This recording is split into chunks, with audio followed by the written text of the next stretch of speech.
Today, we are going to be looking at the Kalam cosmological argument. Now, this argument originally began during the medieval times by the name of a Muslim theologian called Al-Ghazali.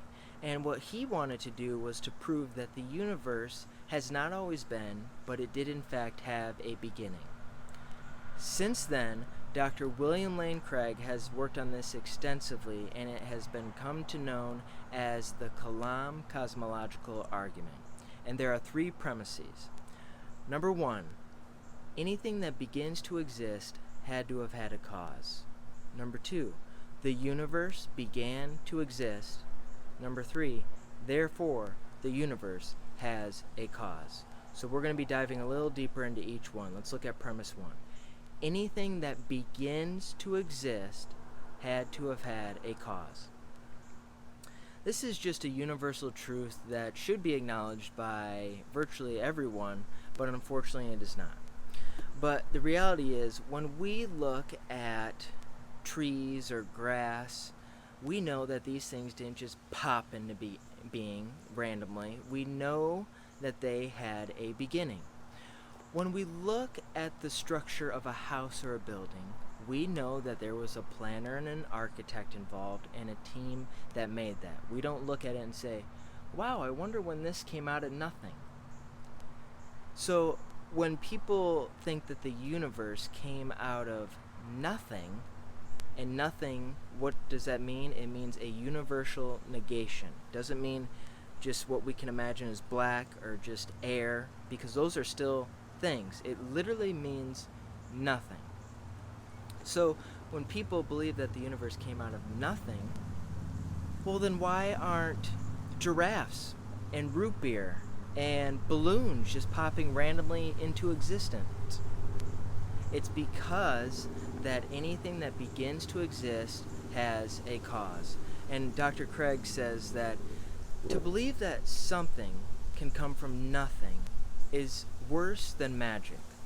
When a magician pulls the rabbit out of a hat, well, at least you have the magician, not to mention the hat. So this is a universal truth that should be just accepted by everyone, but unfortunately there are still some that believe that the universe came out of nothing. So let's look at premise two. The universe began to exist. How do we know this? There are two scientific proofs. So when Einstein, back in the day, was working on his general theory of relativity, he found out that his numbers showed that the universe did in fact have a beginning. But due to fear and not wanting to accept that, he fudged his numbers. So later on, around 1917, there was a physicist and an astronomer by the name of Alexander Friedmann and George Lemaitre, who looked at Einstein's equations at face value, and what they came to find was that the universe did in fact have a beginning. And this is what we come to know as the Big Bang. The Big Bang tells us that there was a beginning to the universe, and it was a point in time where basically time, space, matter, and energy happened at once.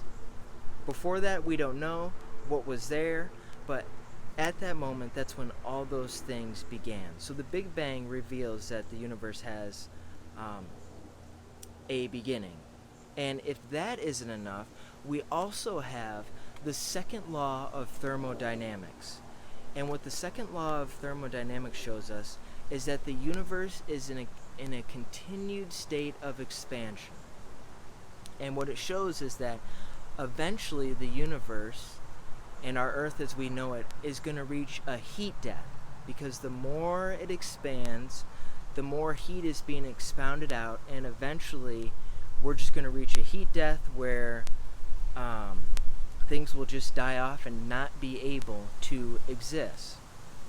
So this begs the question then, if the universe never had a beginning, then why is it choosing now to reveal to us that eventually it's going to reach a heat death? If it's going to eventually reach a heat death, well, shouldn't that have already happened? Because if the universe is eternal and does not have a time limit and it's always been, well, this should have already happened. We shouldn't even be here on a scale of eternity.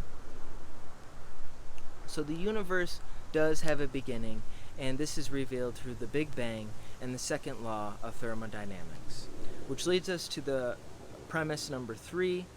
Therefore, the universe has a cause.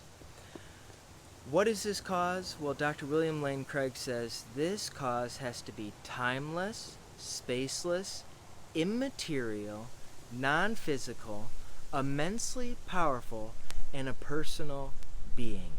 Well, we as born-again believers know this to be God, because in order for the universe to have been created, it had to have taken something that was outside of time, space, matter, and energy. And so that, my friends, is what we know to be God, and that is the Kalam cosmological argument.